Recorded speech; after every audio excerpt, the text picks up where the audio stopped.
Hello and welcome to this video. Today I'll be teaching you how to make cafecito cubano, or in English, Cuban coffee. So here we have some materials that we'll be using, which will be needing four things. The right coffee maker, the right sugar, we like to use Domino here in Miami, and the right coffee. You'll be using one of the three that are usually used. It's usually Café La Llave, or Estrella, or Café Bustelo. But today we're using Café La Llave. And our coffee maker should look a little bit like this. It can be many different kinds of espresso makers, but in Miami, typically this is the one that brings out the flavor the most. So with this, you'll also need, of course, the heater.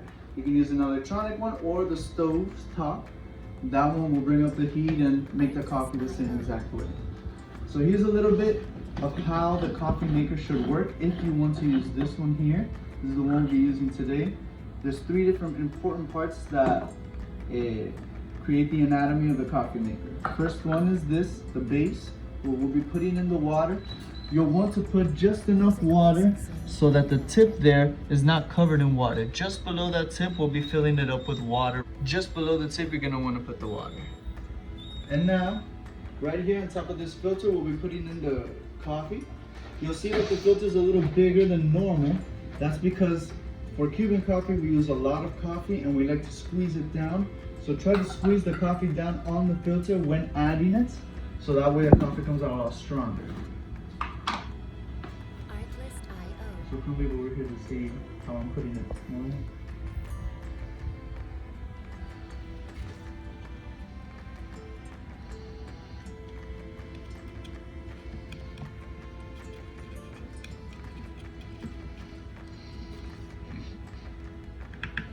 Music licensing reimagined.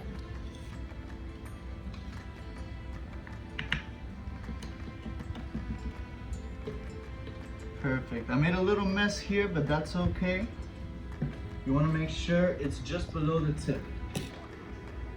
Now that we went ahead and put the coffee inside of the filter, we can cover it up with the upper part of the coffee maker, like so. And make sure to squeeze it nice and tight, so that way the pressure stays inside of the maker. Okay? Now, what we want is to grab an extra cup.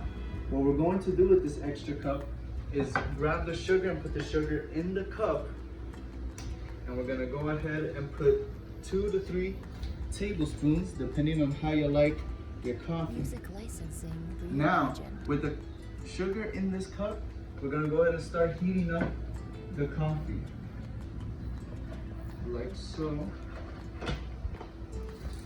Now, when the first few drips of coffee start to come out, we're gonna go ahead and pour it in real quick in here, and we're going to stir it with the tablespoon.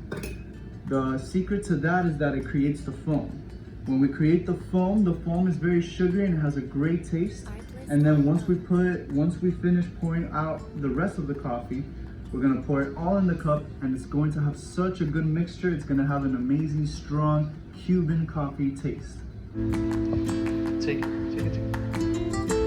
All right, so now that the first few drips have come out, we're gonna go ahead and just pour it in here. And then, sorry, I dripped some there. We're gonna go ahead and put it back in and keep it brewing. While with the little coffee that we put in here with the sugar, we're gonna go ahead and start stirring it up very slowly. So what we're gonna start doing with the coffee that we put in here is stir. So we start making a very paste-like foam with the sugar and the coffee, as you can see, like this. Now, when the coffee starts to create this little foam on top, we're gonna go ahead and lift it up and keep it there. We don't want to use all of the water that we put into the coffee maker. That way the taste is more concentrated and it's not so watery. So we're gonna go ahead and leave it here like so and let it cool down while we keep stirring it up. Just gonna be stirring it up.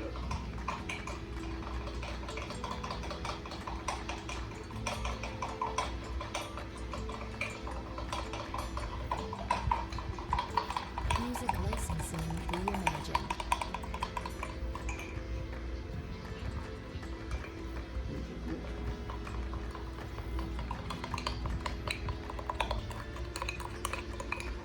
Once you stir it up really nice, it should be a nice thick, sugary, syrupy kind of feel with the coffee and the sugar. Sorry about the mess, folks. And what we're gonna do is pour the rest of the coffee in there.